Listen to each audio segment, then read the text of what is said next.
Welcome to Pop Culture Retro, which was recently voted the 15th best podcast by the residents of the Golden Years Retirement Community in Boca Raton, Florida.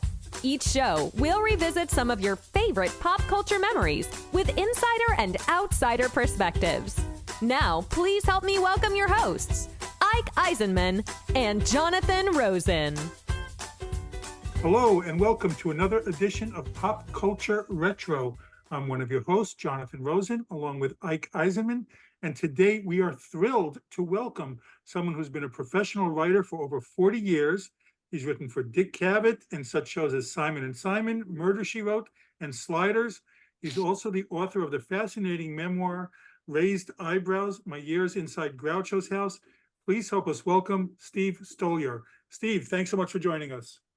It is a pleasure, and I don't know why you needed help welcoming me. You did a fine job yourself.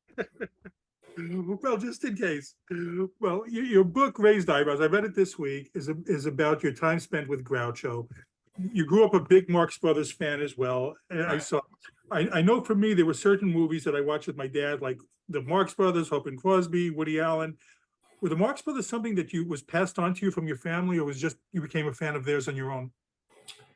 Well, there were certain hints about them before I was aware of them, because my parents would say things like, "You must have been vaccinated with a phonograph needle," which I thought was clever until I realized my mom had heard it in Marx Brothers movie.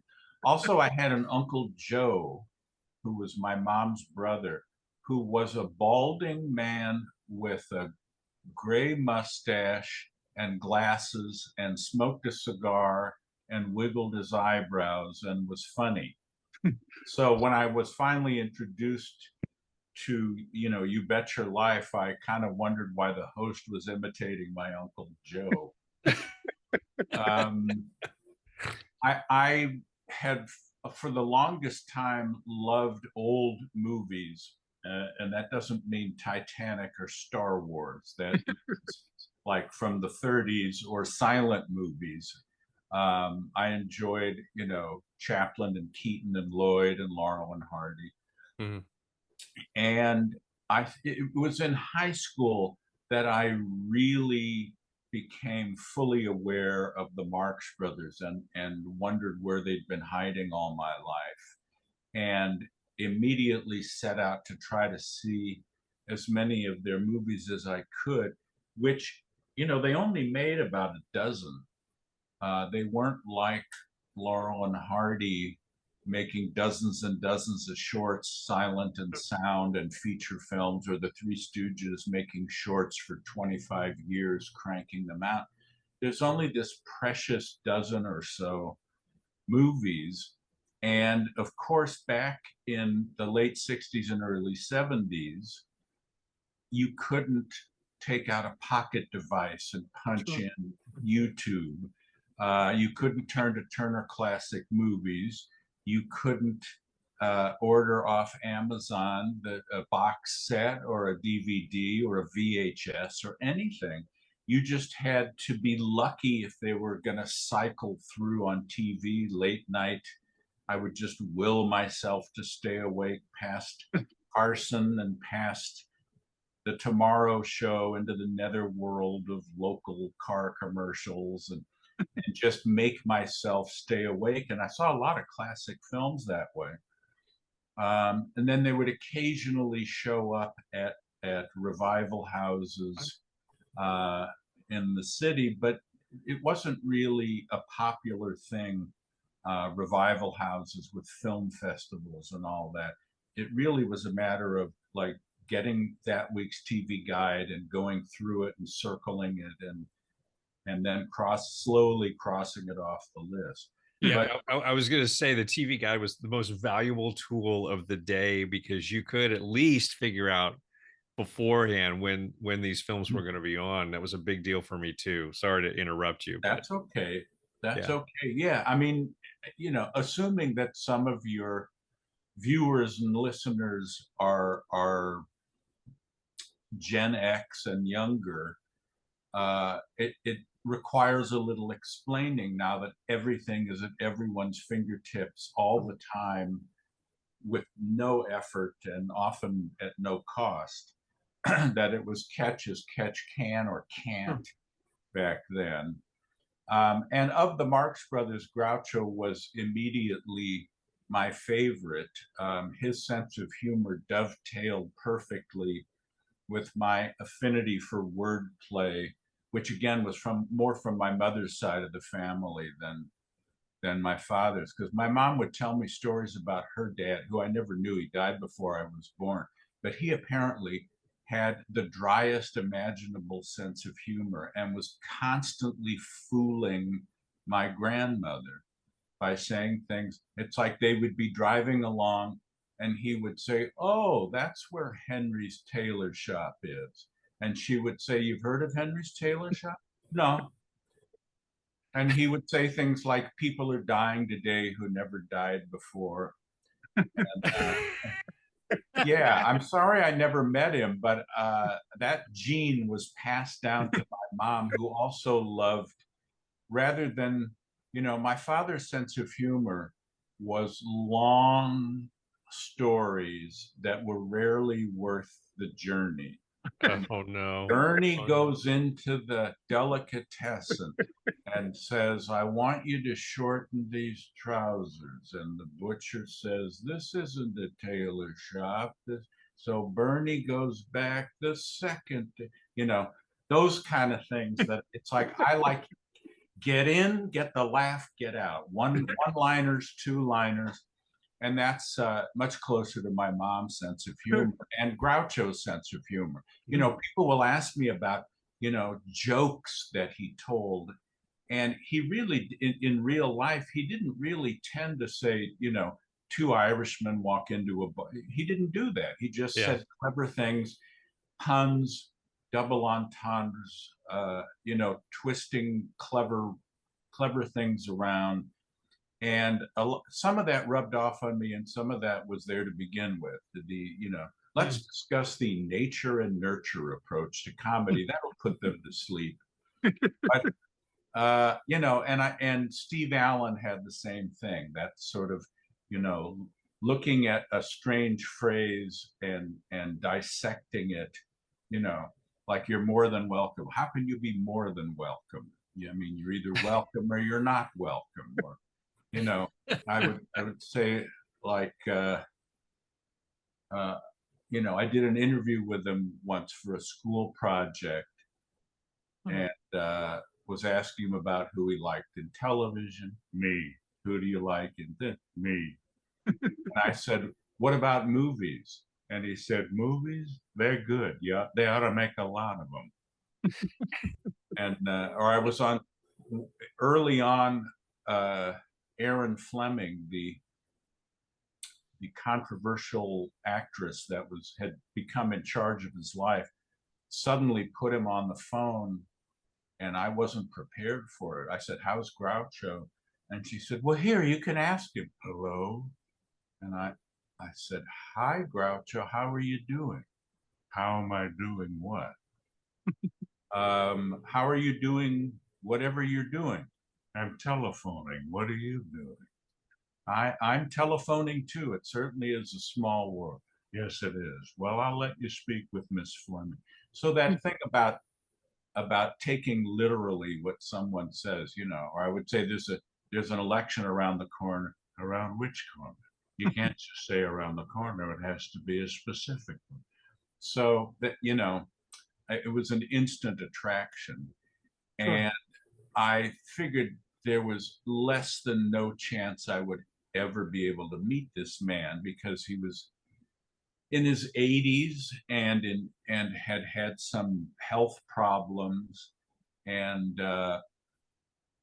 somehow, through an extraordinary set of circumstances. That's what I wanted to ask you about. That before you get to that, that's the Harry Ruby one. That's the one that I was. The book details your experiences growing up, and it shows that you were obsessive. Yes, I was an obsessive fan. Obsessive fans now tend to stab or shoot their idols, or insist that they're married to them or want to marry them, and no one else can have them. I wasn't that bad, but I was only a notch or two below that level, because I would hear about, oh, we saw Groucho walking in a park in Beverly Hills, and I thought, why wasn't that me? And we had heard that he liked to eat at a place no longer there in Beverly Hills called Jacopo's Pizzeria.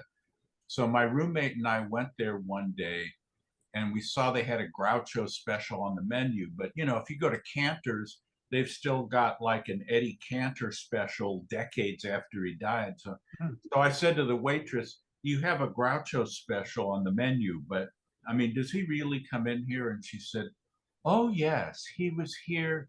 Let me see. He was here yesterday, and he was here right after we opened, and he tried to pay with $100 bill, and he always does that, and he knows we can't make change. He's so funny."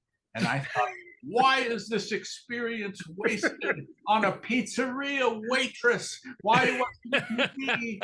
And I thought, should we camp out somewhere under the... And I mean, it was very frustrating, and I had no idea how you go about meeting your hero. Well, can you explain who Harry Ruby was for people who don't know? And oh yes, yeah. Well, all right. In December of '73, which is more than 50 years. Wow. Yep. God, I can't handle that. Yes, more than half a century ago, I heard that there was a print of Animal Crackers playing at a small theater in Orange County. Now, Animal Crackers had been the Marx Brothers' second film. It was based on their successful Broadway play. And for some reason, which I didn't know at the time, it just wasn't seen anywhere. It wasn't part of MCA's syndicated package of old Paramount films. It didn't show up at revival houses. It didn't show up on TV. And it was considered one of their best movies. Groucho was Captain Spaulding, and that's where his theme song came from, and the "I shot an elephant in my pajamas" joke and all that.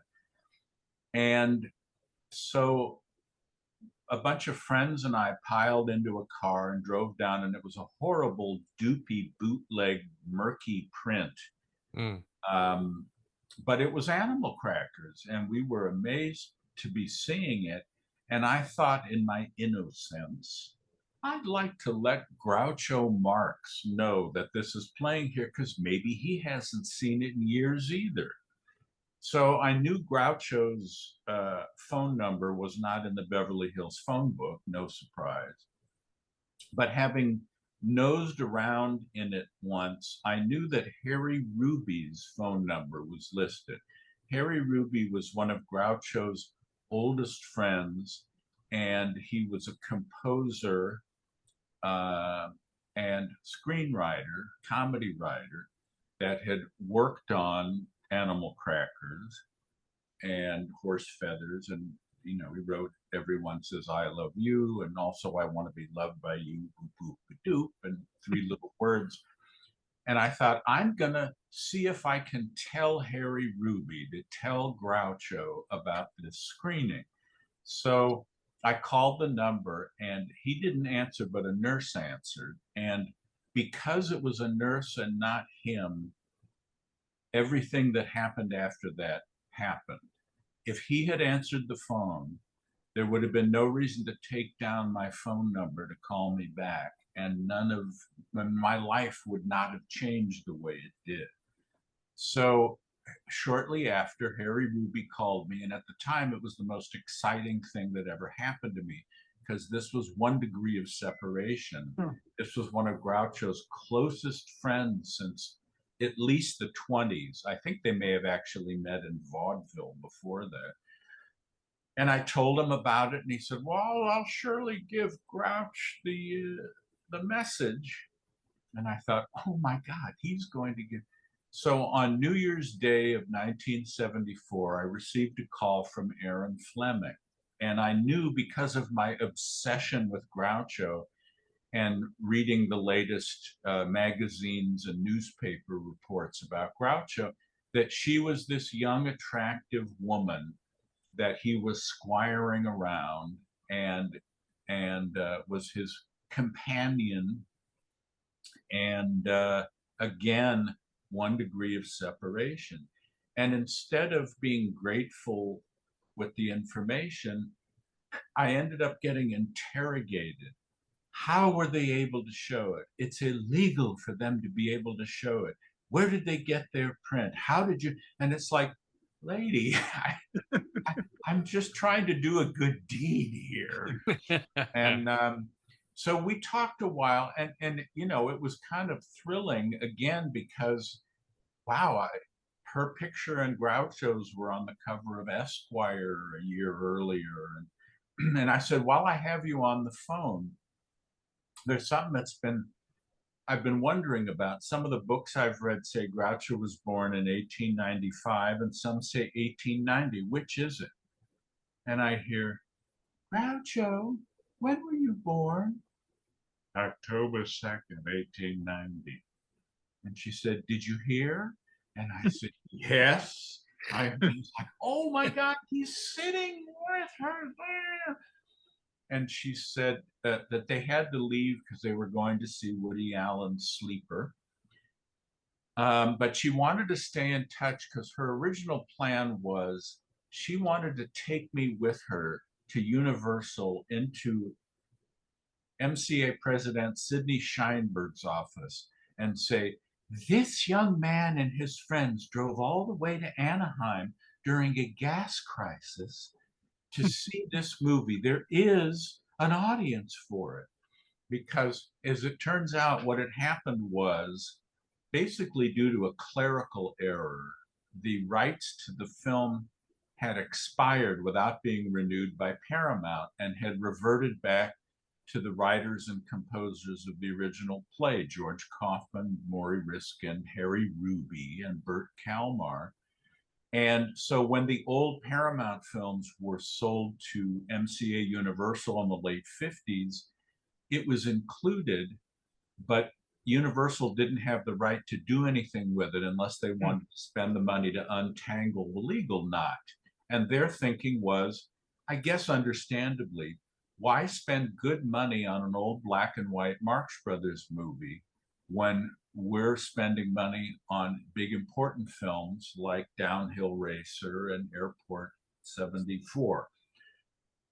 So she was going to take me there. And in the meantime, between that phone call and the next time I talked to her, some friends and I had thought, why don't we start a petition drive at UCLA, where I was a history major, to try to multiply the striking power of, instead of just bringing this kid in and saying, yes, I went to see it because it was very funny and you should bring it out. There could be dozens and hundreds of people saying, yes, we demand. And so friends and I formed the committee for the re-release of Animal Crackers, and we had a table on Bruin Walk at UCLA, which is the main entrance where people make a big trek up a hill towards all the buildings where the classrooms are.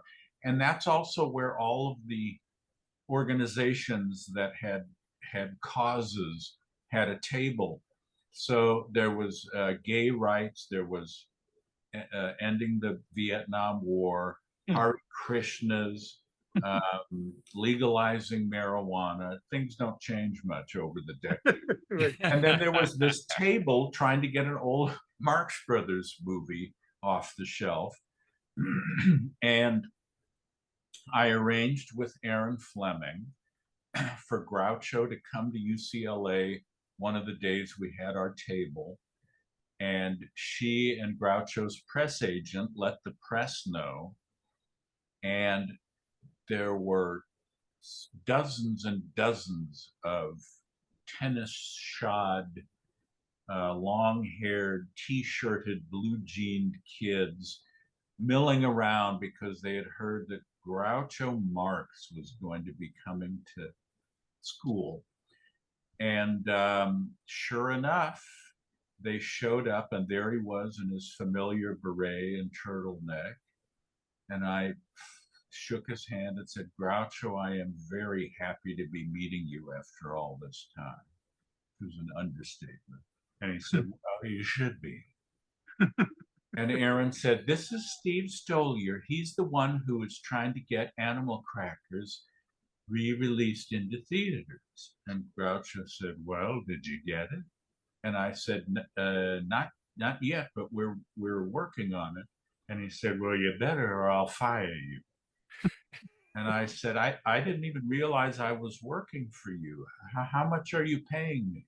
And he said, a little less than nothing. And it's like, I'm sitting here talking back and forth, and my heart is pounding out of my shirt. And I'm just trying to focus on making sense, because there's microphones thrust in our faces and cameras covering all this for news, local news, and UPI and AP photographers. And I mean, it was very exciting talking about our cause. And Groucho said that he was flattered by all the attention and being embraced by the younger generation because of the craziness of the Marx Brothers. And it's amazing that an 80-year-old was such an icon to all these college students. Well, it started, I think, in the late 60s, certainly before Aaron Fleming was aboard. And the baby boomers that were protesters and don't trust anyone over 30 was a popular motto then. And they thumbed their nose at authority. There were the, anti-Nixon, all the caricatures of him. And here was Groucho thumbing his nose at authority and saying the things you wish you could say, but you'd get in trouble. So there was a resurgence of interest in the Marx Brothers and W.C. Fields and Mae West in the late 60s and early 70s, because they were these, the material remained remarkably fresh. And they were three comedians that, didn't hold back on saying what they thought. They were all outspoken and funny and clever. And I found out in a film class that I was taking at the time at UCLA that the three biggest money-making comedy stars of the early 30s weren't the Marx Brothers, Mae West, and Fields. It was Eddie Cantor, Will Rogers, and Joey E. Brown, who collectively had about a dozen fans still alive in the early 70s. But because of this embracing of anti-establishment anarchy, all of a sudden the Marx Brothers were hot again. And since Chico and Harpo had died in the early 60s, there was Groucho, although the straight men from the act in vaudeville and in the early films, Gummo and Zeppo, were still alive, but they didn't make any movies, and living in retirement in Palm Springs. So I should rewind a little bit. In late 72, Groucho was touring in a one-man show, and I went to see him at the Dorothy Chandler Pavilion. The tickets were $9.50, which won't even get your car parked there now. But at the time, it was the top price for a ticket. And my roommate and I were sitting, we got the best seats we could, which is to say towards the back of this vast theater. But it was galvanizing seeing Groucho shuffle out and start to talk. And I hadn't been prepared for how old he'd gotten, because the press had sort of conspired to keep alive the idea that good old Groucho at 82, just as sharp and funny as ever. And instead, this old, slow man came out to the podium and started reading off 3x5 cards. And it was kind of heartbreaking to realize how far he'd fallen, but nevertheless, I thought, oh my God, I'm in the same room, however cavernous, as Groucho Marx. And I applauded so hard, my hands stung the next morning from having clapped so hard. But I wanted, again, the obsessive fan, I wanted the vibrations from my hands to reach his eardrums, because I knew for a fact that that was as close as I would ever get to my hero. Then after the show, I was in the parking garage and I spotted Zeppo with a years younger blonde trying to find his car. And I thought, well, I'm never ever going to meet Groucho, but damn it, I'm going to meet a Marx brother. And again, I knew what he looked like because I had seen recent photos of him. So even though everyone else was streaming past him, he was, to me, instantly recognizable, especially with that equine profile he had. So I went up to him and I said, excuse me, Mr. Marx, I just wanted to let you know how much I enjoyed you in your films. And he said, you weren't enjoying me, you were enjoying my brothers. And I thought, well, I'm so glad I took the time to deliver this compliment to you, jerk. But I had met a Marx brother and I had seen Groucho, and I was a happy kid. So you had a lot of information. You had a lot of interaction with Erin. So how did it go from your interactions with her to like actually going to work there? I mean, well, Universal relented. It's like they humored us. They cleared the rights and they said, we'll put it out in 2 theaters, one in Westwood and one in New York, and that's it. And we don't want to hear any more about this old movie. So they had a premiere at the UA Westwood. I rented a tuxedo. It was a thrill to be there. And, you know, the Animal Crackers campaign kids were there and were acknowledged for the work that we did to get the film out again. And Groucho was there. And it ended up breaking the house record of the UA Westwood that had been set several years earlier by the French Connection, which was very gratifying. And when I passed the theater in the coming days and weeks, it was great to see this long line of kids waiting patiently to buy tickets to see this old 1930 movie. And, you know, we certainly proved Universal wrong. So in the summer of '74, I had 3 summer jobs fall through, for which I remain eternally grateful. And with my dad saying, I don't want you sitting around on your fanny. You go find something, go to Taco Bell, might want someone. I saw a sign at the tire store and I thought, oh, I don't want to do that. And so I thought, I have nothing to lose. And also, I just didn't want the connection broken after having tasted Groucho's company and the excitement of getting the film out. But, you know, my purpose had been, you know, fulfilled. And so why would they stay in touch with me? So I called Erin and I said, is there anything at all that you think I might possibly make? And she said, well, I used to be Groucho's secretary, but now I'm his manager. And because of all the interest in Groucho recently, there's so much fan mail, I can't begin to get to it. And we also need someone who really knows their Marx Brothers to organize all of Groucho's memorabilia, which is going to be donated to the Smithsonian eventually. And I'm thinking, oh God, please, oh God, please, oh God, oh, please. And as I had mentioned before to someone, it was like a Tex Avery cartoon where she's still explaining the job to me on the phone and I'm ringing the doorbell in Beverly Hills on my it was like, say no more, I'm there. Wow. And walking through the front door was like Dorothy going from sepia to Technicolor in Wonderland. It was like, oh my God, here's, you know, right by the door was a hat rack that had, you know, his berets and different hats, and next to that was a giant painting of the four Marx brothers, painted by John Decker, who was one of John Barrymore and W.C. Field's drinking buddies.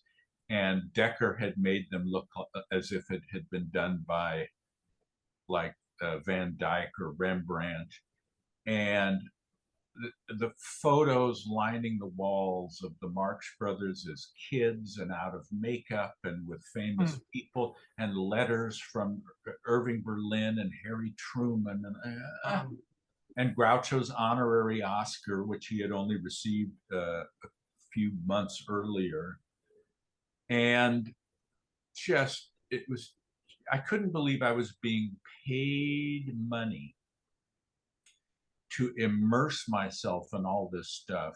In addition to all of the fan mail, which was substantial, catching up with stuff they hadn't gotten to and keeping up with the stuff that kept coming in because of the new interest, because of the Animal Crackers reissue, because You Bet Your Life had been re-syndicated again.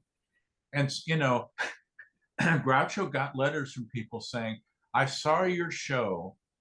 I play the bagpipe, and I would be happy to donate all of my winnings to the veterans of foreign war if you'll have me on. And I would have to write polite letters saying, Dear Mr. Kilpatrick, the shows you're watching are from the 1950s. It's like, didn't he wonder why everyone is dressed in big coats and padded shoulders? And anyway, that was part of my job, was responding to queries, and just the closets were bursting with boxes filled with letters and clippings and scripts with Groucho's annotations and family photos and scrapbooks that his previous wives had kept in vaudeville and Broadway.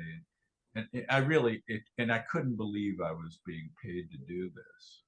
Well, you sort of mentioned one, but what is some of the stranger fan mail that Groucho received? Well, I never knew, you know, it was up to me to show him certain letters. If it was just going to be, you know, Dear Mr. Marx, you are my favorite comedian. I have seen all of your movies. I would like a autograph. Will you, you know, I'm not going to bother him with that. But every now and again, there'd be something like, my father was the chauffeur for you and your brothers back in New York, or I have a horse that I named after you, or I've seen, you know. And there was one I didn't bother showing him that said, did you develop your trademark walk trying to conceal an erection? You know, I mean, Groucho indulged in a lot of double entendres on film and in person, and amongst his fellow comedians, he could be raunchy. You know, you hear the stories of and hear the tapes from the Friars roasts. They just were absolutely filthy. But Groucho, a Victorian from 1890, when in fact Victoria was still had 11 years left on the throne in England, he drew the line at what was appropriate for strangers or for the audience, and that is why he didn't really appreciate the vulgar. He didn't like dirty comedians because he said a dirty laugh is an easy laugh. He appreciated the clever line and said just to come out and say dirty words and people giggling at that doesn't really require much. But so I think he probably would have bristled if I had brought that one in, but I do remember it now, half a century later. Well, out of curiosity, what is your favorite Marx Brothers film, and also what was Groucho's? Lately, I have come to realize, and I don't know why I didn't before, and I've never heard anyone else mention it, but as a rule, the more the title of a Marx Brothers movie has to do with the story, the less funny it is. A big store, at the circus, room service, a day at the races, compared to Animal Crackers, Monkey Business, Horse Feathers, Duck Soup, which were their funniest movies. My favorite is Duck Soup, although there's this magic holy trinity of Monkey Business, Horse Feathers, and Duck Soup, all made 31, 32, 33, one after the other, that I think, and the real purists who can be irritating, but too bad, prefer to even to Night at the Opera, which has much to recommend it, because of the craziness and anarchy of those loose Paramount films. The first two films were Coconuts and Animal Crackers, which are a little stiff for two reasons. One is they were based on stage plays, so there's a certain staginess to it, understandably. The other is they were shot in the Astoria Paramount Studios in New York, and they had stationary microphones. They did not have a boom yet. So Monkey Business was the first film in Hollywood and the first one that used a boom. And I watched it again last week, actually, and still find things to get to laugh at after all these viewings. But it's like they were shot out of a cannon. The minute they're discovered as the stowaways on board the ship, man, they're just racing around the ship and ducking into this room and then back to racing around the ship. And but it just they're and quipping all the way, and you know, a material of a very high order, partly due to the fact that S.J. Perelman, one of the 20th century's greatest humorists, was one of the writers on that. So if someone says any of those three is their favorite, they're fine with me. Business, Horse Feathers, Duck Soup. But what about Groucho? Well, Groucho's answer shifted. He tended to say Night at the Opera and Day at the Races. And again, I am not saying that they're poor movies or not very good, anything like that. There's a whole lot of good stuff in both of them.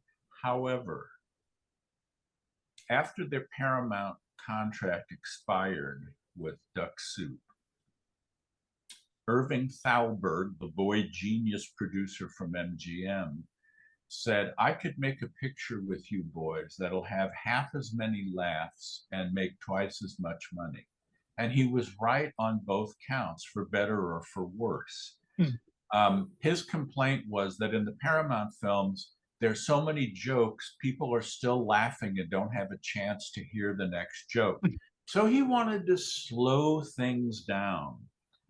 And also he wanted stronger stories. Let's have the Marx Brothers fighting to defeat the bad guy and help the hero get the girl. And we'll have splendiferous production numbers. And, you know, people are going to get a lot for their money. And he was right for the mid-30s. That is what audiences wanted to see, to forget their depression woes for their whatever 15-cent ticket or whatever it was. And I think Day at the Races was their biggest moneymaker, followed closely by Night at the Opera. So the sequel made more than the initial film. And Groucho always cited Night at the Opera and Day at the Races. And I don't know if it's purely on the basis of the quality of the film or the fact that they had gone to MGM, which even though there were fabulous stars at all the studios, MGM was the Rolls Royce of studios. You know, their motto was more stars than there are in heaven. And they had Gable and Crawford and Garbo and Robert Taylor. And I mean, just, you know, it really was the biggest stars. And so to have Irving Thalberg, who was like this boy genius over at MGM, invite them over and treat them, as first class talents with big budget movies. That had to have meant the world to those guys, especially since they lost their Broadway fortune in the stock market crash in 29 and had to start rebuilding. So all of a sudden things were lavish. Although even Groucho realized that the lavishness of MGM could go too far sometimes. There was a man named Sam Marx who was in charge of no relation, believe it or not, to any of the Marx brothers, but he was in charge of the writers at MGM, and had extraordinary stories and wrote a book about it. And I got to meet him once, and he actually took me to lunch at the commissary at MGM and introduced me to Terry Moore and Audrey Totter, a couple of film noir queens. Anyway, he said, and I don't think this was in any of the other books, he said when they were making Night at the Opera, MGM spent a bunch of money building a trick trombone for Harpo to use in one scene, where all sorts of different gadgets on it do all sorts of things. And then eventually they decided, we really don't need this. The movie's tight enough as it is. We're not going to do the scene with the trick trick trombone. So the prop guy asked Sam Wood, the director, what should we do with the trombone? And Sam Wood said, well, it can't be used for any other movie. It was just made for this one. So throw it away. And Groucho said, no, gold plated and then throw it away. That's the way MGM does things. So he was nobody's fool. And then when the boomers embraced the anarchy of the Paramount films, some of those titles started drifting into Groucho's answer to what's your favorite. When we were doing the Animal Crackers campaign and someone said, what's your favorite? And Groucho said, well, I guess Animal Crackers and Duck Soup and Night at the Opera and Day at the Races. So it shifted a little, but for the most part, it was those two films. Mm-hmm. Now, Groucho's daughter, Miriam, had said that she laughed more at Alan Jones and Kitty Carlisle singing in Night at the Opera than she did at her dad. She, of the three children Groucho had, Miriam inherited the brilliance, and I had other family members confirm that. And she could have a wicked sense of humor. She came home from having gone to see the movies with some friends in the late 30s. And Groucho said, what'd you see? And she said, the Ritz Brothers. Now they're really funny. So imagine what that must have been like. So that's the short answer to favorite Marx Brothers. Well, you did get to meet, I mean, Chico and Harpo had already passed by the time you got to that, but you did get to meet Gummo and Zeppo. So what were their experiences like, with you meeting them? Well, you have one great story in the book about, Zeppo like hitting on one of your ex-girlfriends. What? How do you say something like that? Well, now my experience with Zeppo up to that point, of course, had been, you weren't enjoying me, you were enjoying my brothers in the garage of the Dorothy Chandler Pavilion. So I didn't, and I had read that he could be pretty curt with people. Mm-hmm. There was an interview with him in the Marx Brothers scrapbook that came out in 1973. And there's all sorts of things like, I don't want to talk about that. You're making me repeat myself. You must already know all about that. And it's like, he just seemed like this surly guy, and confirmed by my experience. But one evening, Aaron Fleming said, Zeppo's coming up from Palm Springs. Why don't you stay to dinner, then you can meet him? And I said, well, actually, I have a date tonight. And she said, bring her. And I thought, ooh, I'm intrigued by this. Because the young lady I was going with was unflappable and old beyond her years. And I thought, this'll make an impression. Hmm. So I picked her up and she said, "Where are we going?" And I said, "It's a little out of the way place." And I started snaking the car up Hillcrest Road.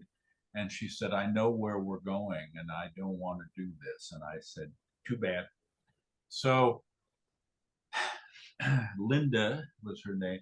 Linda and I had dinner with Groucho and Aaron, and Zeppo was absolutely enchanted by her. She was young, she had long blonde hair, and very bright and personable. And he was quite charmed.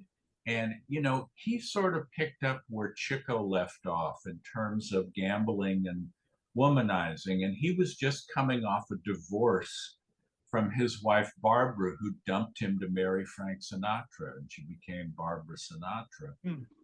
So he was, you know, a bachelor. And he, at one point he said, "You know, Steve, you and Linda ought to come down to Palm Springs and visit sometime." And I said, "Well, I don't know. I was there once when I was 8 and it was sweltering." And he said, "Well, when did you go? During the summer?" And I said, "Yeah." And he said, "Well, you know, Steve, it's cold in Alaska during the winter too." Okay. So a few months later, she and I had gone our separate ways, and I was taking it rough.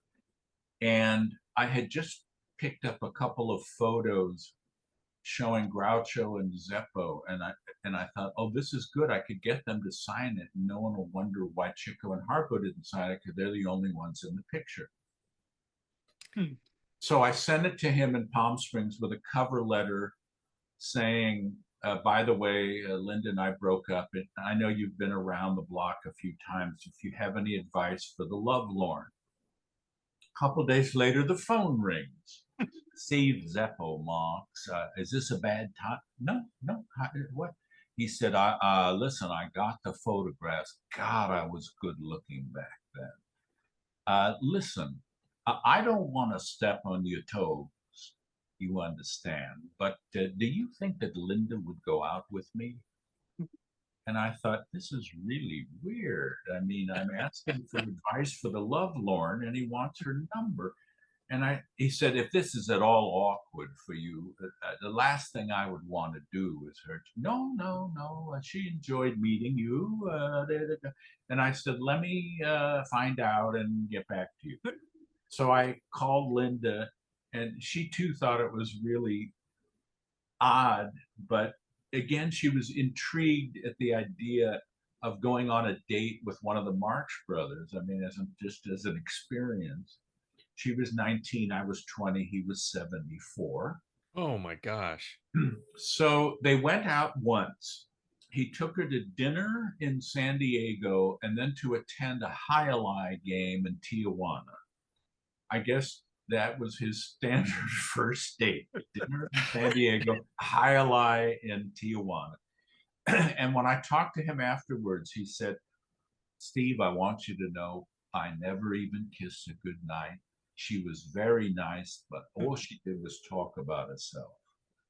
And then I saw her on campus, and she said, "Zeppo was very nice, but all he did was talk about himself."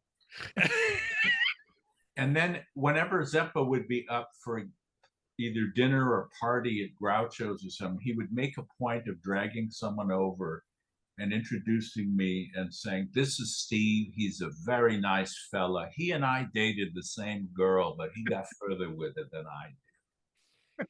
So quite an evolution in my relationship with Zeppo from the garage to Groucho, you know, working for his brother.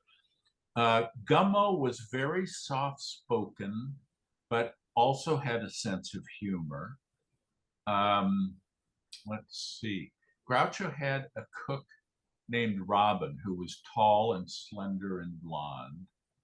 And Zeppo and Gummo were up to dinner at Groucho's, and I was there that night too.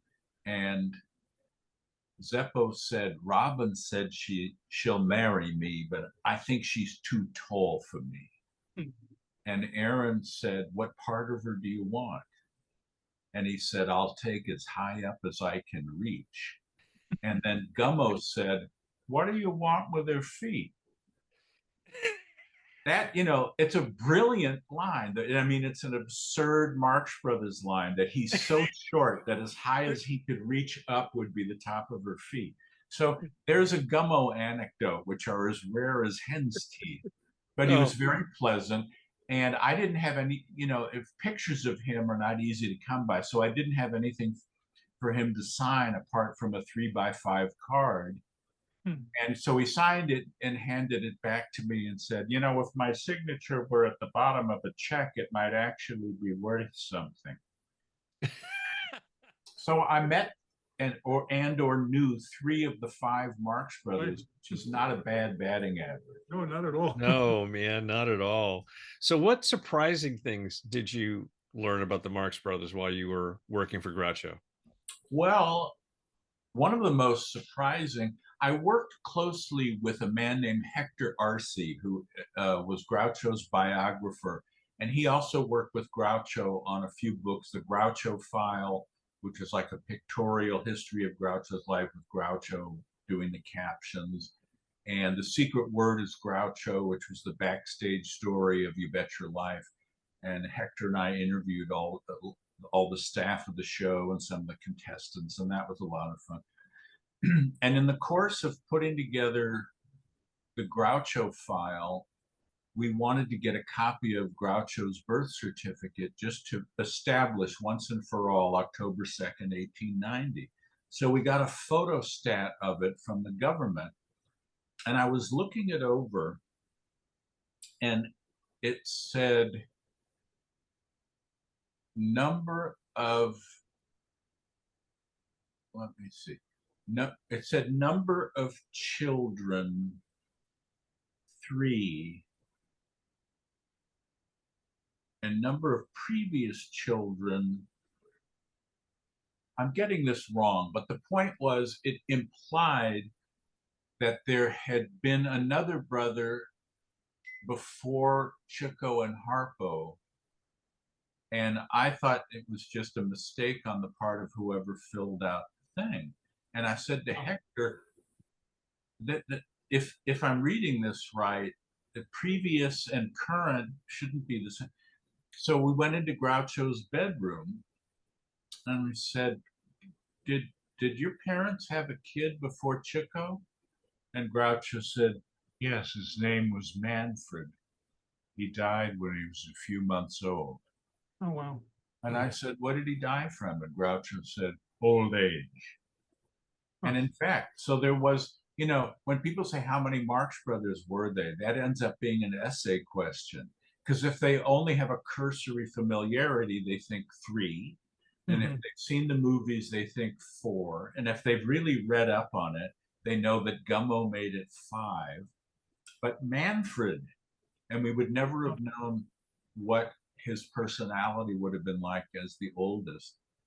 So Chico became the oldest, but it was all because of this notation on the birth certificate on the number of previous and current children. Well, in the book, you wrote about that, you found deleted scenes from looking through old scripts. Were there any scripts from films that never got made that you found out? And so what were they about? Well, there were scripts from films that got made, but weren't the scripts that got made. Particularly, Bert Kalmer and Harry Ruby had written scripts for A Night at the Opera and for Go West that had a lot of funny stuff in them. But again, because of the Thalberg dictum that the Paramount films were joke, joke, joke, joke, joke, and you can't hear because you're laughing,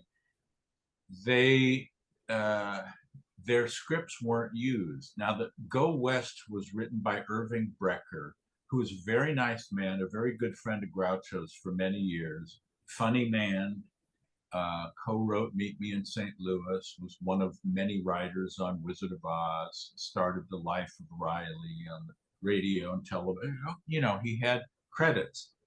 However, his Marx Brothers credits are At the Circus and Go West, which most fans would consider two of their weakest movies. And Brecker was very fond of bragging. You know, I wrote two Marx Brothers movies all by myself, and the others were written by a bunch of people. And I thought, yes, that's why they're not as good, because there wasn't anyone to say, Irv, better than that would be if he said, I don't understand why the da-da-da-da. So I remember from the Burt Kalmer, Harry Ruby Go West, Groucho's flirting with a woman, and he says, it's women like you who make men like me make women like you, which would have been a very famous Grouchoism, except he never said it. Also, he goes into an elevator and says, take me to the 13th floor. And the elevator operator says, but we don't have a 13th floor. And Groucho says, all right, then I'll take me to the 14th and I'll walk down a flight. That is cleverness of a high order that was in short supply in the finished version of Go West. Also, they took scenes from some of their films before they filmed them on the road to try them out in front of live audiences, which was Thalberg's idea. And that way they would know where to leave spaces for the audience to laugh. So if you watch Night at the Opera on TV, you wonder why there are these gaps, or it takes too long on a reaction shot instead of saying something. If you see it with a theater full of people, it works better. So they would try it out, and the writers would show up and take notes on what lines got big laughs, what lines needed work. And I was reading and then type up notes about, you know, their evaluation of how scenes had done. And one of them, I open it up, and it was, they were trying out scenes from Go West. And it said, after Thursday night's performance, Harpo Marx walked up to the microphone and delivered the following speech. And I thought, wait a minute. Wait, the silent Marx brother, he didn't speak? What is, and it was this block of nonsense. And it was, I mean, it was like, unaccustomed as I am to this perspicacious reception of this monumental situation that all of, and then Groucho said, now you know why he never talks. The only people that heard that were the people in the audience that night, but one of the writers took that down as something that, and it was a revelation to not only hear that Harpo had spoken, but what he had to say that night. So yeah, there were surprises, in addition to the fact that I'm spending quality time. I was always welcome at the lunch table or dinner table if I was still there. There was no sense of, you know, the help will eat in the kitchen. It was like, no matter who was coming over, or if no one was coming over, and it was just Groucho and me, or Groucho and Aaron and me, or the nurse. So I was able to very comfortably spend time either eavesdropping on their conversation or participating when George Burns and Jack Lemmon and Steve Allen and Red Buttons and Maury Riskind, and I mean, Nat Perrin, all these names that I'd seen roll by in their movies, or that I knew being an old movie buff. And I don't know if you guys have had the experience of meeting someone when you're young and then later on appreciating who they were and thinking, oh, I wish I had known that at the time. In my case, because of my obsessive fandom, and fan, of course, comes from fanatic. It's just a brief form of that. I knew who all these people were as they were introduced to me. My brain would flip to the Rolex card. Nat Perrin, yes, you co-wrote Monkey Business, and Duck Soup, and you co-created the Addams Family TV show, and Groucho's nickname for you is the Deacon because of the glasses you wear. And so they would look at me like this. I'm sure this punk has no idea who us Alta Cockers are. And instead, as I would shake their hand, it's like, yeah, and it's like, hey, he knows this stuff. So that was really cool. That was gratifying. And now, of course, now that I'm the old guy, now when someone says my granddaughter was watching Monkey Business and she was laughing at this, now it warms the cockles of my heart. And because I accept the fact that many people under 50 cannot place the name Groucho or the Marx Brothers. So if people will ask, what's your book about? Or, what do you do for a living or something? And I will say, have you ever heard of a comedy team called the Marx Brothers? I love nothing more than to have them say, of course I do. Do you think I'm stupid? Because too often I get nothing. And I've got to spend varying amounts of time if I feel like it trying to So now I'm the old guy that thinks you kids don't know who they are. And then when I hear from one that does, it's like, and so each generation passes the torch. But one of the things that frustrates me is now that all of these films and You Bet Your Life and Rare Appearances and stuff are readily available on YouTube or bonus footage and featured discs and stuff, it's a cinch for a younger person to access it. But because there's so much material out there at their fingertips, it asks a lot of them to sit still for an old black and white movie where they don't understand the references. God forbid you plunk them in front of a silent movie, or the worst, a radio show, a Jack Benny show, or even like one of Orson Welles' dramatic shows. It's like, why would we want to be handicapped by not being able to see or hear, or we don't know what color their shirt is? So even though it's more, readily available than when I had to sit and look through the TV guide and will myself to stay awake till 3 a.m., they're not looking at it. And I've gotten past becoming a curmudgeon that says, hey, if these kids don't want to discover the Marx Brothers, fuck them. Let them watch. They can have Adam Sandler, and I don't care. And I'll just take their movies and be buried with them, there's no point in it. Yeah. And it's this bridge that burns behind me. I remember Dick Cavett telling me once about making a reference to someone who had been on the Ed Sullivan show, and the person he was talking to didn't know who the guest was. But now it's to the point where they don't know who Ed Sullivan is, unless they've seen maybe the Elvis clip or the Beatles. Well, so I've gotten past. You should know these things. When I was your age, I knew who Chester Conklin was. I knew who Mark Twain was. Why don't you know who these people are? It's like, all right, fine.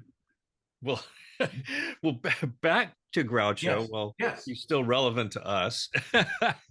What were some stories he shared with you about Chico and Harpo?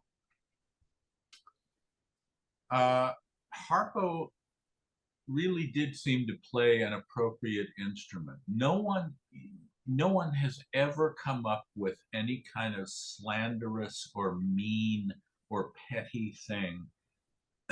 And Groucho said that Harpo and his wife Susan adopted enough children so that there could be one in each window waving goodbye to him when he went to work. I think it's just the sweetest thing. And Chico, Groucho had stories about his womanizing, and he said he would just walk up to a girl and say, "I want to fuck you." And 9 times out of 10, they'd tell him to go to hell. But that 1 time out of 10 was enough. So, I mean, apparently he was a compulsive gambler. Mhm. And it had to have been rough to be his wife or his daughter, Maxine. Now, Maxine wrote a book called Growing Up with Chico. And she adored her father. And she sticks up for him all throughout the book. But it had to have been difficult with a serial philanderer father who also basically couldn't stand to have any money in his pocket. He would bet a cab driver which of 2 raindrops would hit the bottom of the windshield first. He would throw away good cards in a card game to make it more exciting. There was a story that Chico gave someone a check and said, cash this Monday at noon. And the guy saw him the next week and said, that check bounced. And he said, when did you cash it? And he said, no, about 12:30 the day. He said, I told you to cash it at noon. And the other brothers, Groucho said he and Harpo were always having to bail him out. But they loved him, and he just was a rascal.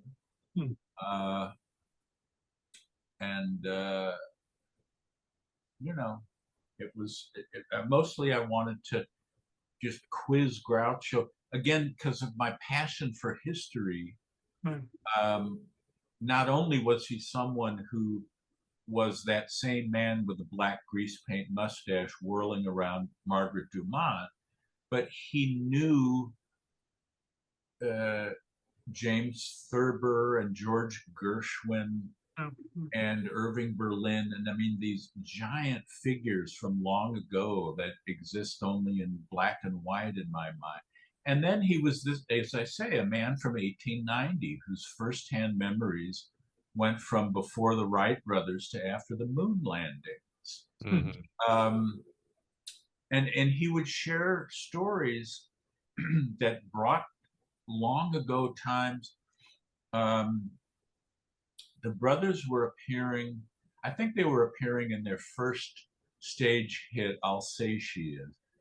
And the day that Warren Harding died, the president, in 1923, he said, we were playing a theater that had an aluminum roof. And all through the performance, all you could hear was the sound of raindrops hitting the aluminum roof, because there wasn't a laugh in the theater, because everybody was sad because the president had died. And it's like, here's this vivid image that he brought to life of one random evening at the theater in 1923. I mean, as you may know, the Marx Brothers started out as singers and only gradually added comedy and funny songs to their act. But Groucho was already enough of not a draw, but he was employed as a singer and did all right with that before his brothers and he joined up. And he actually sang at the Metropolitan Opera House at a special benefit performance on the same bill as Enrico Caruso.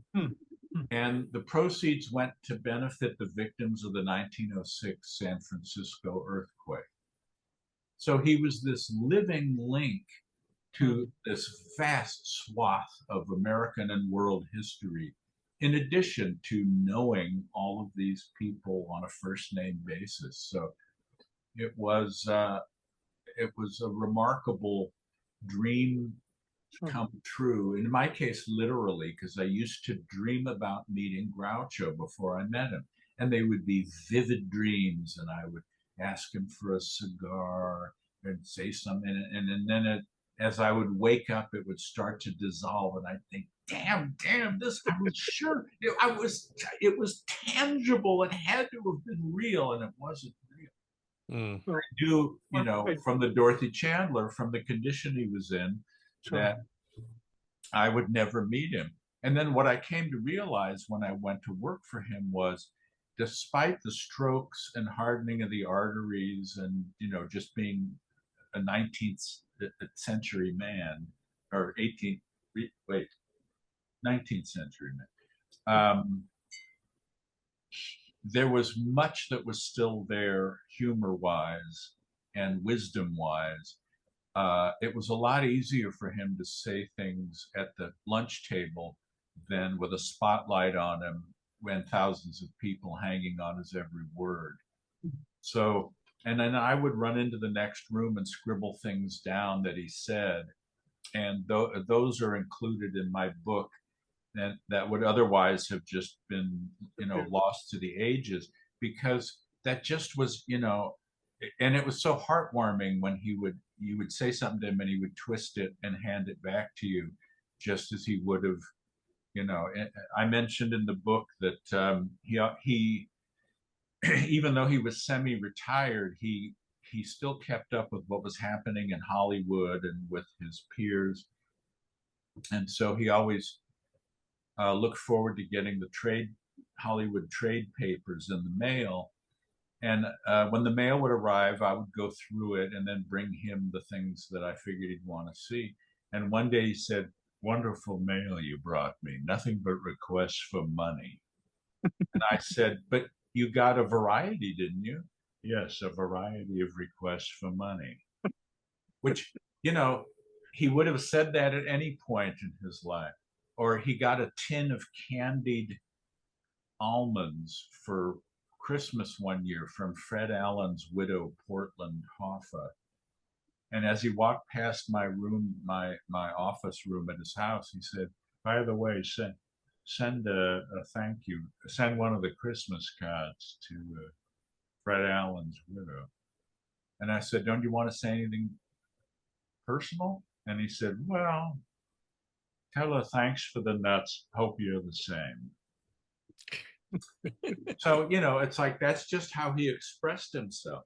But he was also a serious man that was a voracious reader, and he always cherished the company of writers more than, quote, famous people. At MGM, he would sit at the writer's table in the commissary because it meant nothing to him to, I'm sitting with Clark Gable or Joan Crawford. He wasn't starstruck, and he tended to think of stars as kind of vacuous and self-involved, but writers were bright and informed and clever, and they could talk politics or gossip or whatever. So he really thrived on the company of writers more than movie stars. I do want to ask about Erin Fleming. You wrote about a lot about her in the book. Yeah. There's been a lot of unflattering things written about her, and even in your book, there's like so many different perspectives. So, what were some of your experiences with her regarding that? Well, people have asked me understandably, have asked me about her, and I've said, as a rule, whatever you've heard about her is probably true. If you heard that she came along at a time in his life when his children couldn't really devote themselves to looking after him, that is true. If you've read that she had a lot to do with keeping him in the public eye and making him an even bigger star late in life, that is true. And if you heard that he was, I've never met anyone in a position to have a valid opinion that really thought there was anything physical between them. I think she was more arm candy, and he was very fond of her, but I don't think she was his, quote, girlfriend. But if they heard that Groucho was crazy about her, that was true too.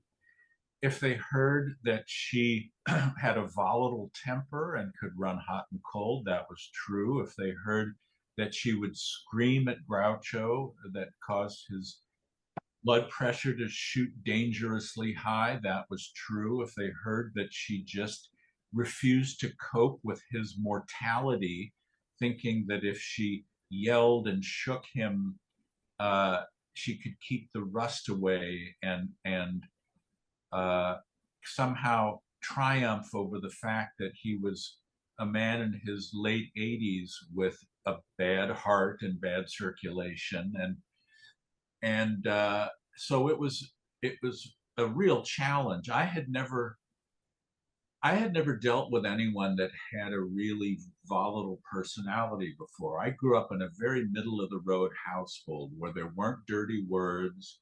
My dad didn't have to yell. All he would say was, "All right, that's enough."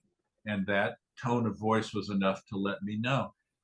Aaron was a screamer and a door slammer and a cusser.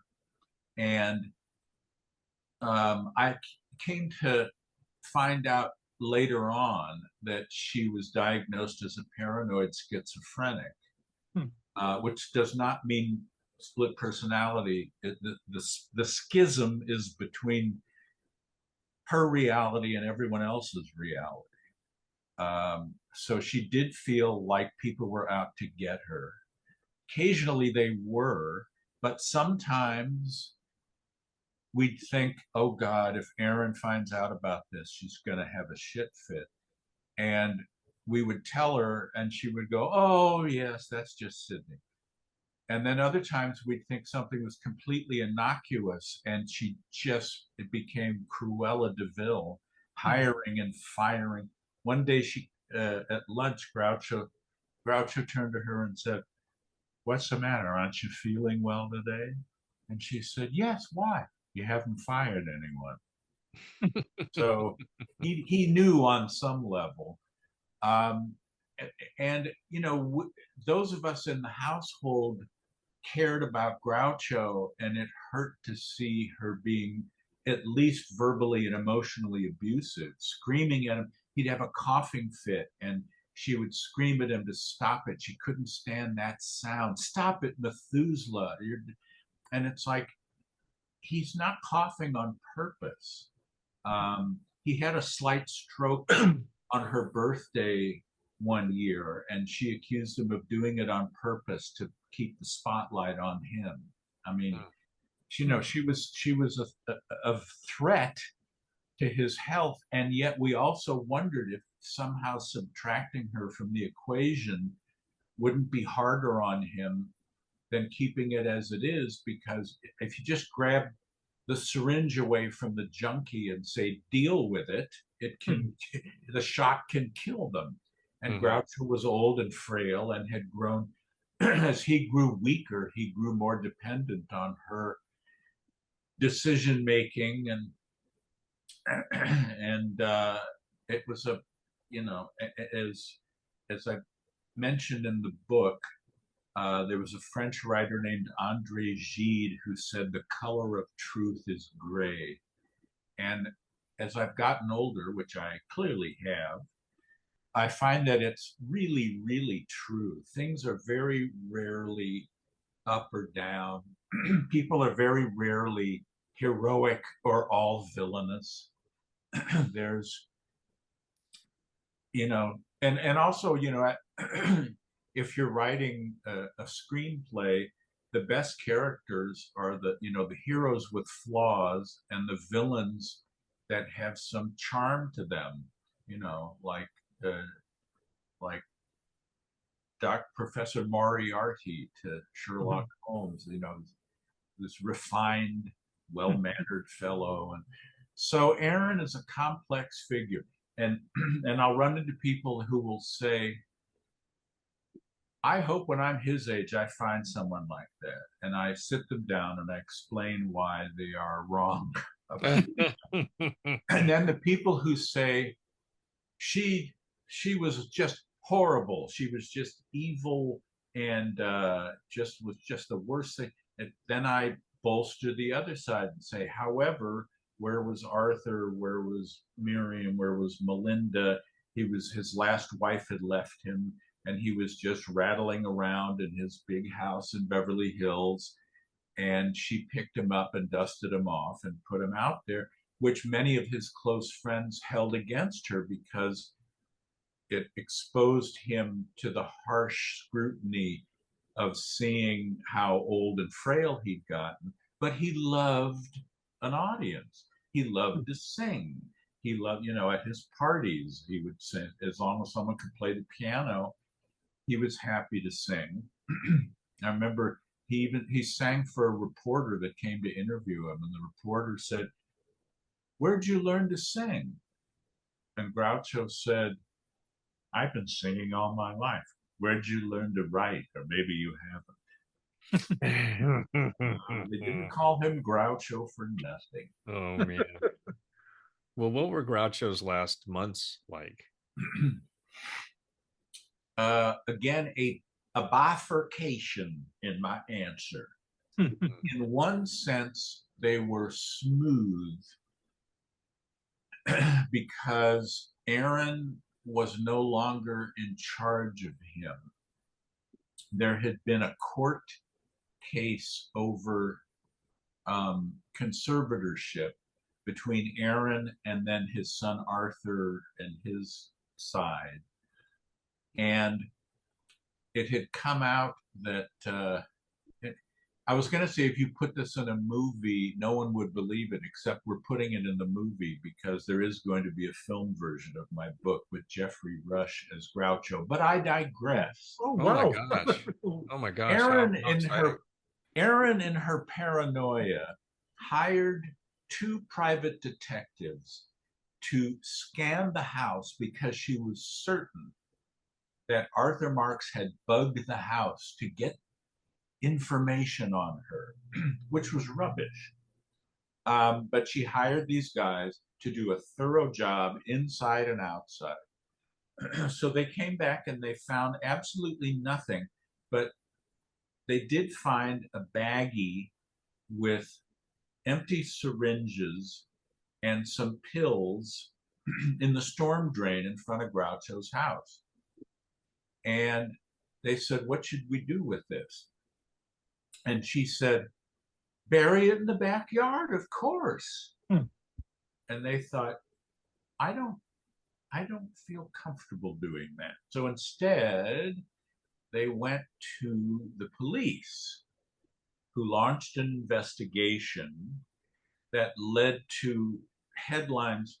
It's like, here I was living with this knowledge of all of the goings on with Aaron and her craziness and real and imagined enemies and any number of prescription and recreational drugs that she would take.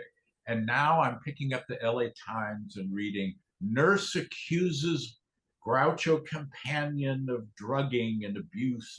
And this blew up into this thing that turned into the fight for conservatorship.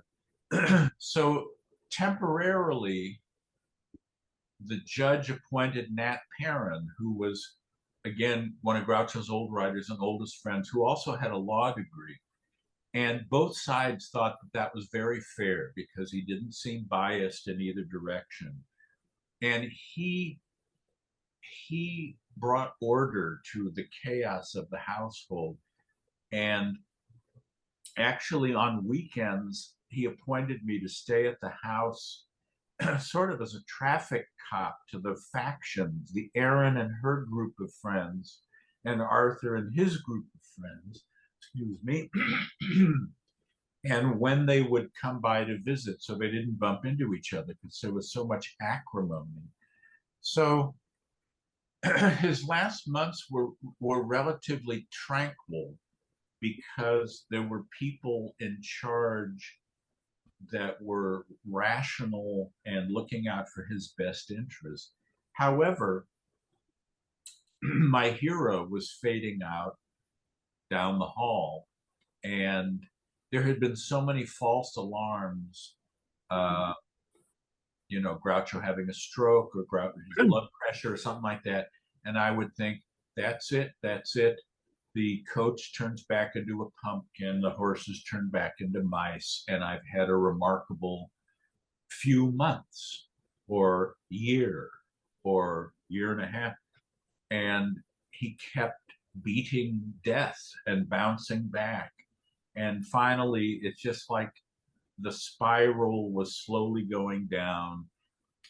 In early 77, he fell and broke his hip and was confined to a wheelchair. And it just sort of went downhill after that. And he died in August of 1977.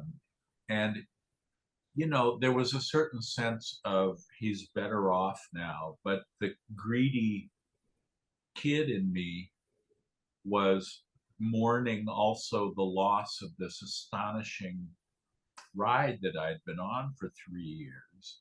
Mm-hmm. And my last day there was the weekend after. I think he died on a Thursday, so I was there that weekend just to tying up loose ends.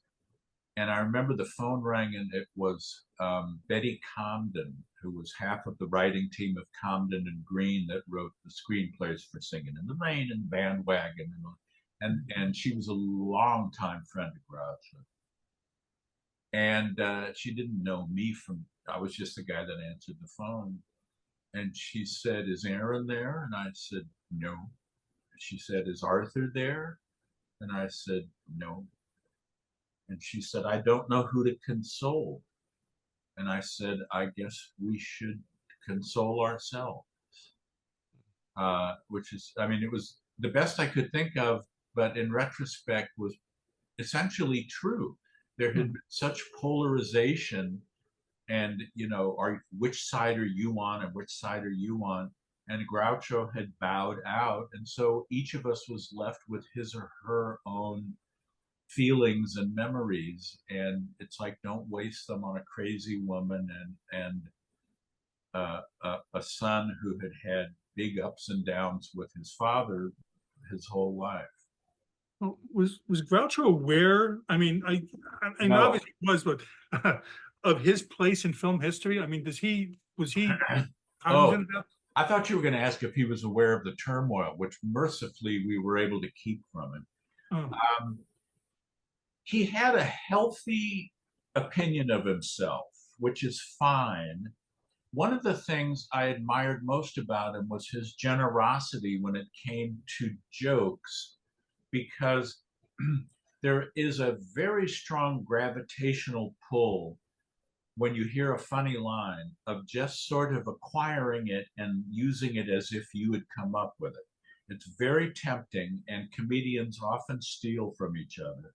Groucho was meticulous about saying, you know, Robert Benchley had a very funny line, or, you know, Woody Allen had a very funny. George Kaufman once said, if he heard something funny, he was, I guess he was confident enough in his own skills and knowledge that he didn't need to take it and pass it off as his own. He was strong enough to say, that wasn't my line, that was his.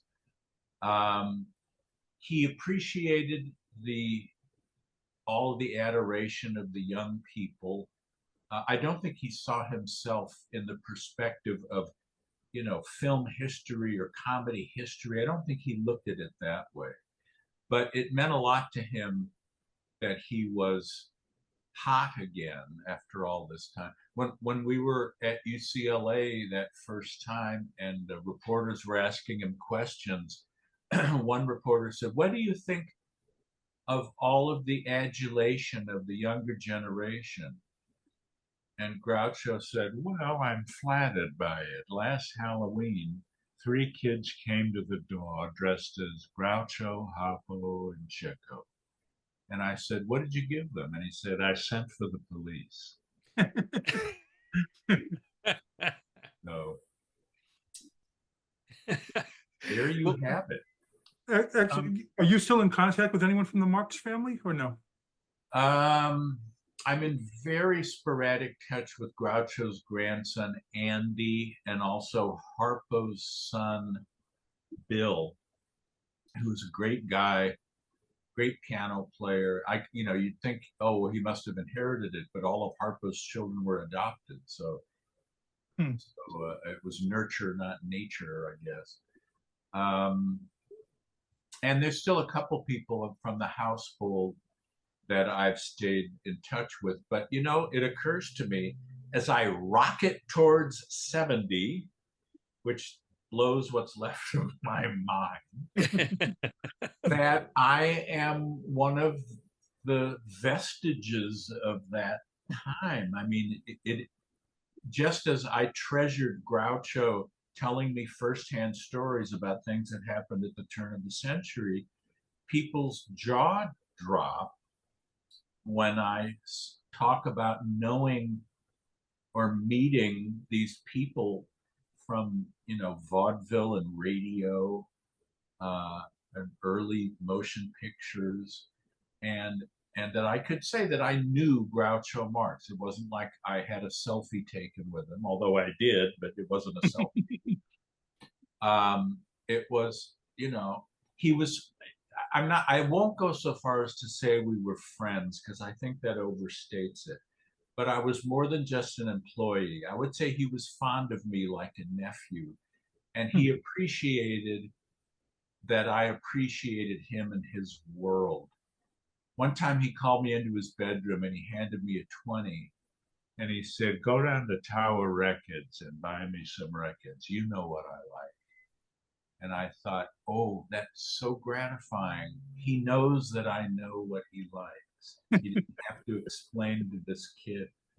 So, you know, it was just, I wouldn't have traded a moment of it. You know, I mentioned Dorothy opening the door into Oz. At the end, she says something like, "I remember some of it wasn't very nice, but most of it was beautiful." That's how I would sum up my Groucho year. Oh my gosh, that's perfect. Well, did you have any contact with Erin Fleming during the last years of her life? My last actual contact with her was within a year after he died.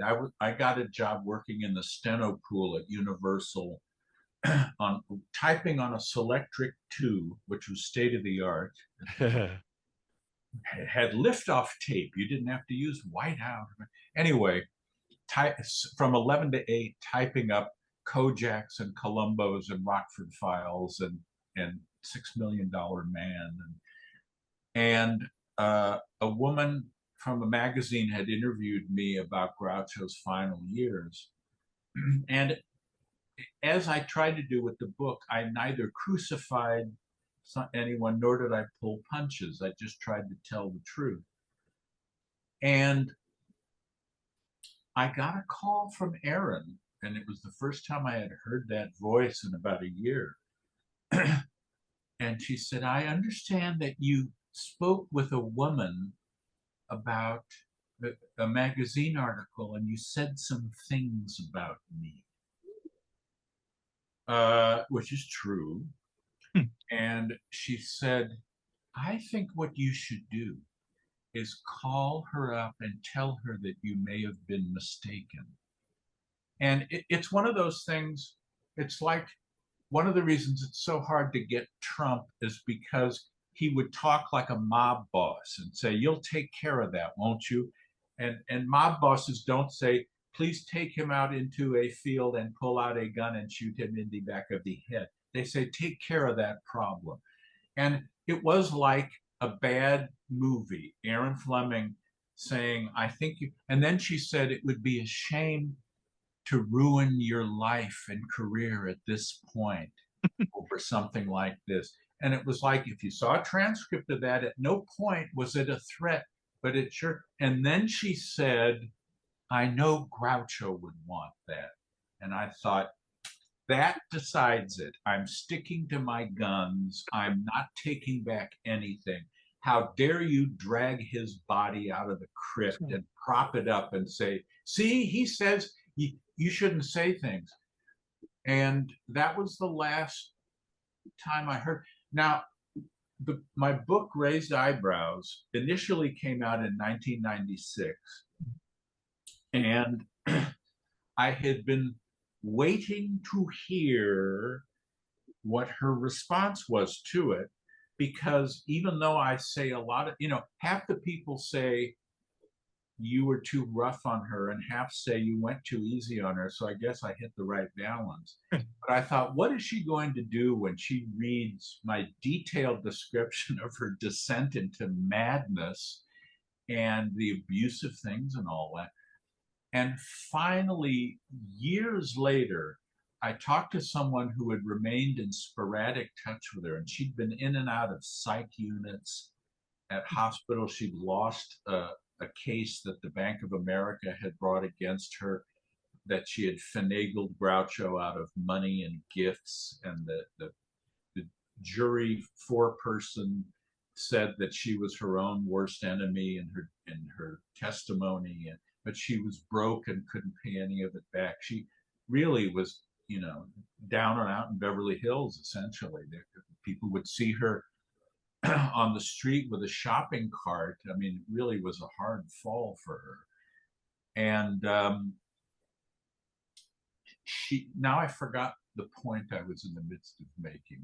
Oh, waiting to hear what she thought of the book. And sure enough, I heard from someone, and it's like in one of the board and care facilities she was living in, they had a circulating library with other places, and my book showed up, and he said, well, Aaron read your book. And I thought, do I hire security? Do I change the locks? And he said her response was, there's a lie on every page. And I thought, gee, I wish I'd gotten that as a dust jacket blurb instead of those frivolous comments from Woody Allen and Dick Cavett and Steve. And the other was, she said, Steve wrote that I sold him my Pinto for $1,500. And that's not right. I sold it to him for $1,200. I said, that's all she said? He said, yeah. And I said, I can't believe, I mean, it's a detailed account of her abuse of this man and her descent into madness. And she's quibbling over the cost of her car. I said, that's like a former Nazi official watching Schindler's List and saying, this is nothing but a tissue of lies. For one thing, the camp commandant had his SS insignia on the left lapel instead of the right lapel. It's all rubbish. And I talked to my therapist, and he said her response was exactly what you would expect of someone with her psychological disorders, that they would focus on the micro and miss the macro. Mm. So I never did have any contact with her. And then a sad ending. She shot herself. She was living in again, this sounds too contrived to be true, but it's true. She was living in a board and care facility almost directly beneath the Hollywood sign. Yeah. And one night she stuck a pistol in her mouth and pulled the trigger. She left, and that was in 2003. She left no note. Her brother Russell came down from Canada, where she came from, and had her cremated and took the ashes back to Canada. And nothing more has surfaced about what the last straw was. But that's often the case with suicides. You're not sure, how did they decide today is the day that I don't want to see tomorrow? We'll never know. But her life wasn't a happy one. And I know I've heard from people that said she was basically okay if she stayed on her meds, but she would go off her meds and her rocker at the same time. So sorry it's not a happy ending, but well, I want to touch you. I mean, you've definitely surrounded yourself with legends. That's what I want to ask next. You mentioned, and I mentioned at the top, that he blurbed your book, Woody Allen. And I always think of Woody Allen, because my father introduced me to him, and so his movies mean so much to me because of that. we used to watch them together. So how did that friendship come about for you? And do you still have a lot of interaction with him today? I haven't heard from Woody Allen since last week. He just turned 88. Right. We write letters. Remember letters? Yes. And he still uses the same Olympia portable manual that he was given as I think it was a high school graduation gift. Mm-hmm. And on that one machine, he wrote his jokes for his stand-up act, the first drafts of all of his scripts, and letters to me. He still hates to change the ribbon. He apologized for not having written sooner, but said the typewriter needed repairing, and typewriter repairmen are few and far between in this city. He just turned 88, and he said 88 is a very lovely age, particularly if you don't mind dying. And he said, now that I'm 88, I have applied for dementia, which it's like what a classic Woody Allen type line. I don't know how to do this in a short amount of time because we've already been chatting for over an hour and a half.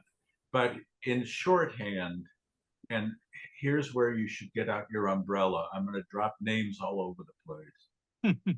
From Groucho, I became friends with Dick Cavett from writing him a letter during the Groucho years, and we struck up a correspondence. And then when Groucho died, I figured, well, I'm no longer a pipeline into Groucho's intrigue, so what will Dick Cavett want to do with me now that he's gone? And instead, Cavett called me that the week Groucho died and said, listen, I hope just because Groucho's gone, we're not going to lose touch. By the way, I hope you don't mind, but I've shown some of your letters to Woody, and he says they're very well written.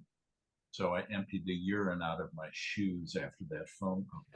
And so Cavett and I kept corresponding. Then he hired me to write for him at HBO in New York in 1982. So I moved from being a secretary at Universal to being this writer from Los Angeles as far as HBO was concerned.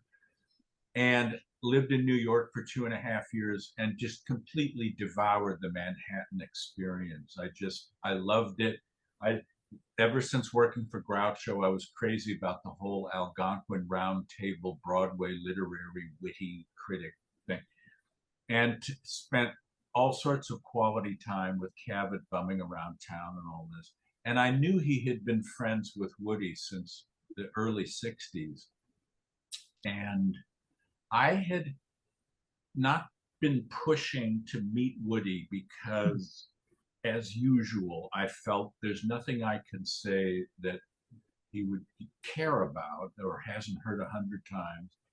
And having seen Stardust Memories, I felt he had contempt for either the fans who intellectualize his films or the drooling fans that say, I've seen him 100. And it's like I fell into one or both of those camps at different times.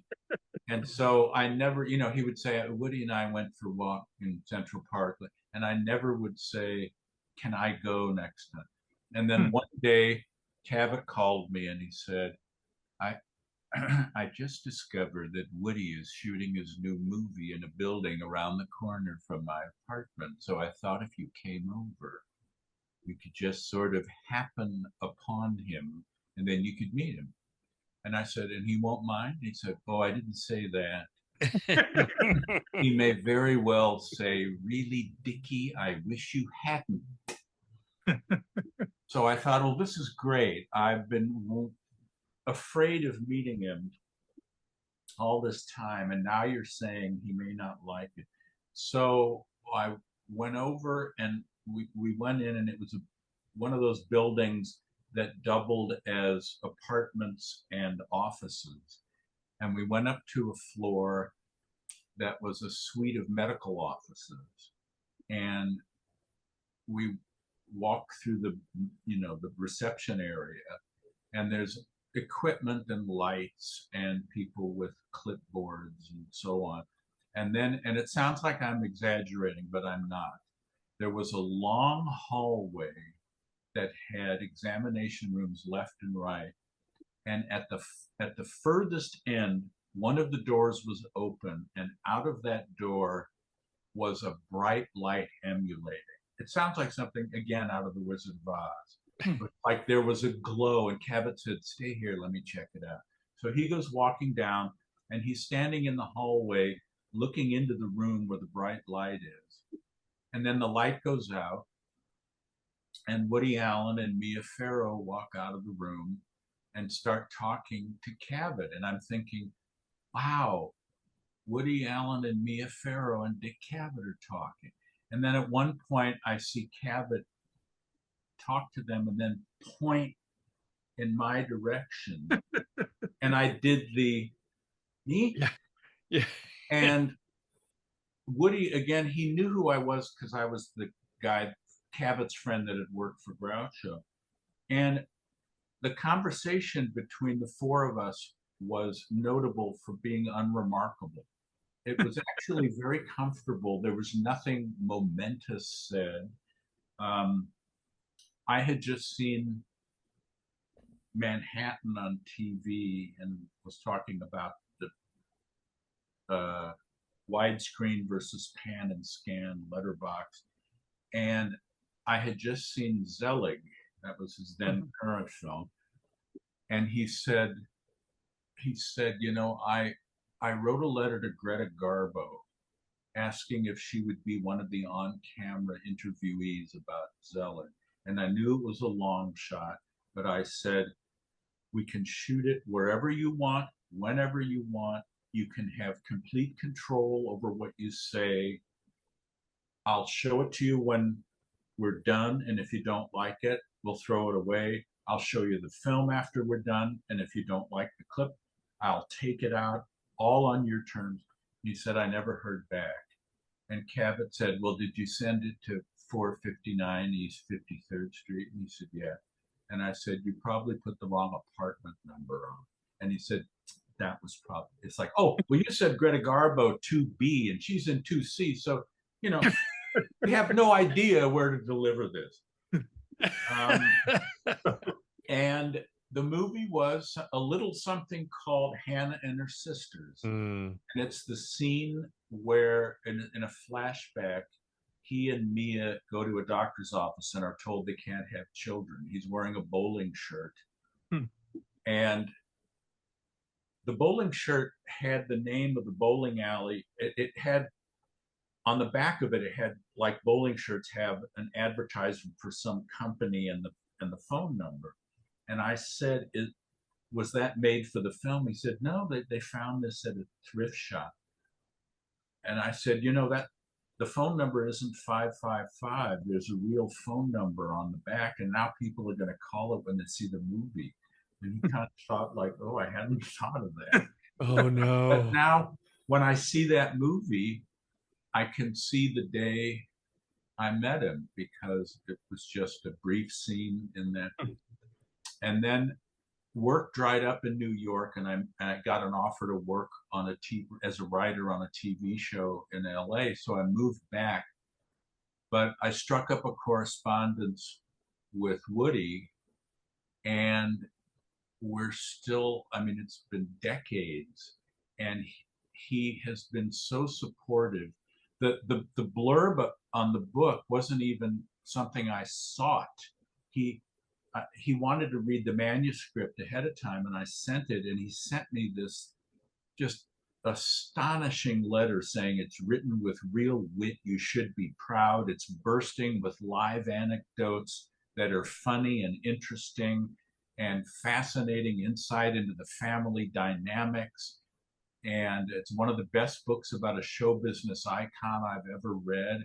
I thought, oh, I don't believe this. I saw you and Take the Money and Run in 1969, and now you're saying I wrote a good book. Oh, and before I had sent him the manuscript, I had sent him a letter saying I'm working on a book about my Groucho years. And he sent me a letter back saying, I think it's great that you're writing a Groucho book. There's never really been a great one. And I thought, oh, that's what I need is Oh yeah. pressure that Woody Yeah. Allen is thinking this is going to be the great book. And darn if he doesn't continue to sing its praises. When it was reissued in 2012 with a new cover and a new final chapter catching people up on what happened, he was talking to our mutual friend Bob Whitey, who did a marvelous documentary on Woody Allen and also did a Curb Your Enthusiasm, and he did a great Marx Brothers documentary called Marx Brothers in a Nutshell. And Bob told me the other day, Woody said, Stoliar's book is still the best thing written on Groucho. And I thought, ooh, an unsolicited compliment. I can't believe it. And he's just been so supportive. And I have to mention this. My admiration for him has only grown as I've seen how he has navigated the hit job that the Pharaoh gang has done on him. And this is, you know, this subject deserves a lot more than I can do in a couple of minutes. But all I'll say is that my late wife had been horrifically sexually abused by her father and brother when she was a kid. And she knew that this was Mia's revenge. If anyone could have been forgiven for wanting to side with the accuser, it would have been my wife, given her background and all the "we don't believe you" that you run into. She knew that profile-wise, you don't have a completely clean life, and then in your late 40s, you suddenly molest your infant daughter once and then never again. That's not the pattern. Also, the misconceptions about Soon Yi, she was not his daughter, not his stepdaughter, not his adopted daughter. She was not, he didn't even act in a parental role. It was always Andre Previn. Woody's great at compartmentalizing. Her brood was always the children of whoever she was married to when they either adopted or had them. And he never even spent the night at Mia Farrow's place. It was always very carefully. So also now he and Soon-Yi have been married for many years. She's in her late middle age. They adopted 2 daughters, which of course no agency would have ever given the okay to that if the kids were ever believed to be at peril. And I have watched Woody and Soon-Yi and their kids interact, and they're remarkably functional. There's so many dysfunctional families. The Pharaoh family, on the other hand, has had nothing but alcoholism, suicide, drug abuse, divorce. It's jaw-dropping. Mia's brother is in prison for child molestation.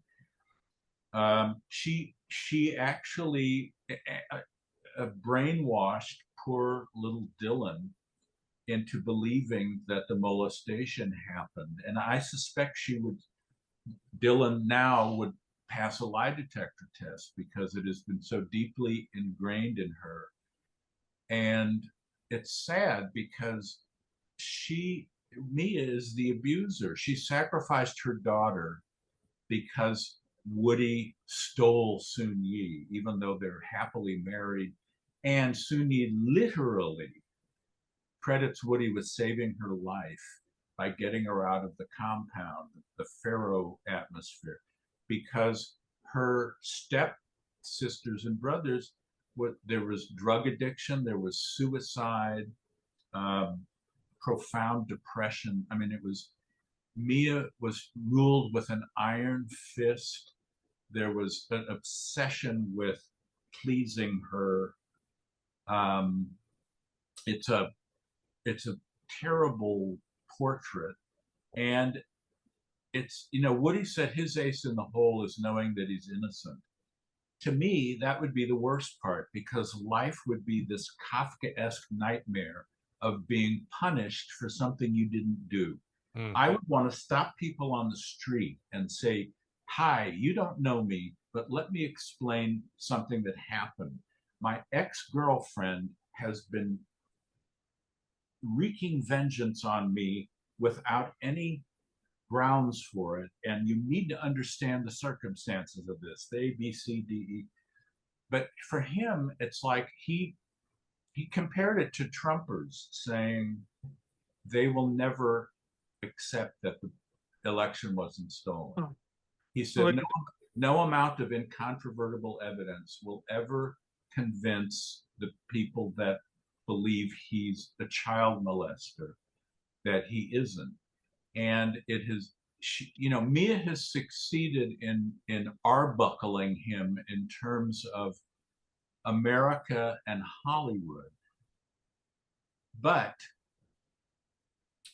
if she set out to ruin his life, she failed miserably, because I would say from my vantage point, Woody is the most content he has ever been in his life. He has a loving family, good friends, ample money. He's constantly creating. He writes plays, short stories, books, screenplays. He's got another screenplay. It's like he said, the Italians found out that I shot a movie in France in French, and now they want me to shoot a movie in Italy in Italian. And he's not sure, but you know, so even though it takes a while for them to reach America, he said even in his heyday, most of his revenue from films was from worldwide distribution. It wasn't from the American box office. So he can't stop creating. He's just a constant, you know, and he said, and if I can't get financing for a movie, then I'll write novels, or, you know, the way that the rest of us would say, well, if I can't get a sandwich, then I'll have pasta. He can't stop creating, and he is a remarkable 88-year-old person with an astonishing resume. And I do yell and type myself hoarse trying to explain to people that no, it's not because he's a friend of mine that I believe him. No, it's not because I'm a guy that I don't believe the girl, because my wife didn't believe it either. And I'm sure a lot of people go, yeah, fine. And there's nothing I can do about it. But it infuriates me that he has been just crucified out of what Dick Cavett calls Mia's pathological vengeance. Mm.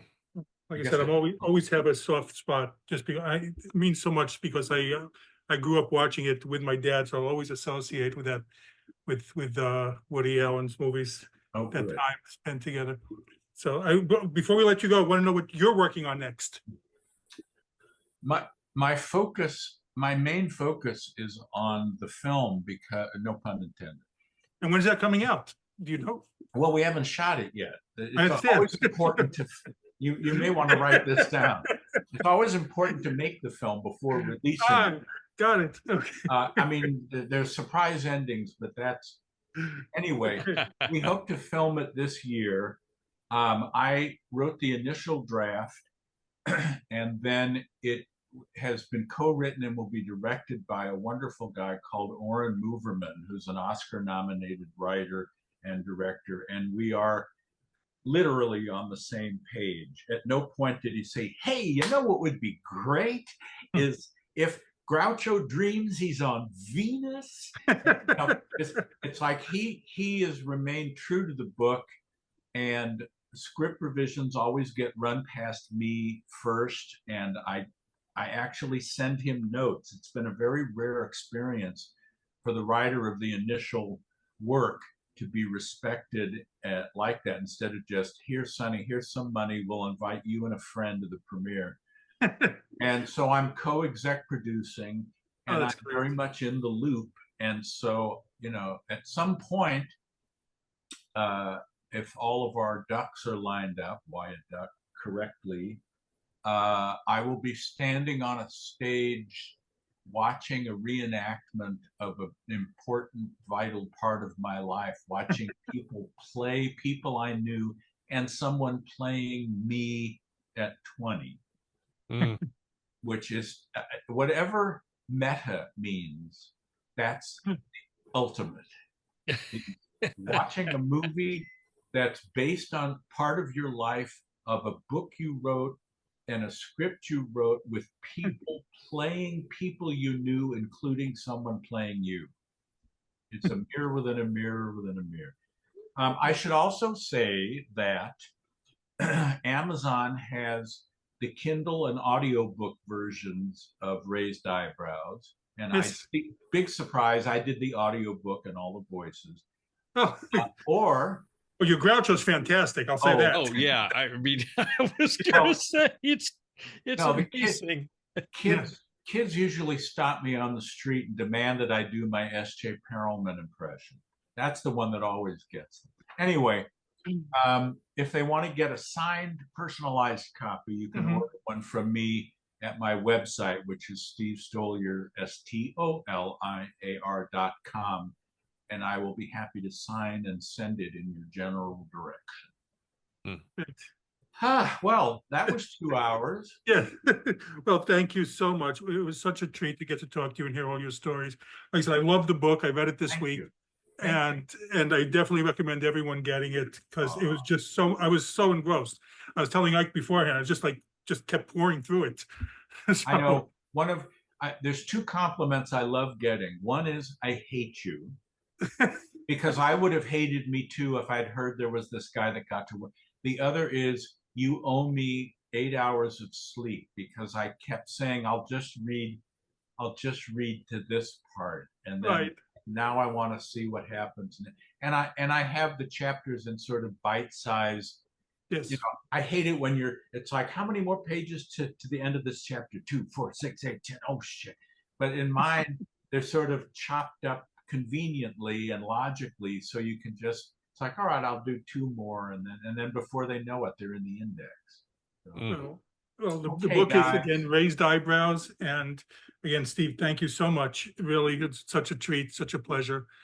This has been Pop Culture Retro. I'm Jonathan Rosen with Ike Eisenmann.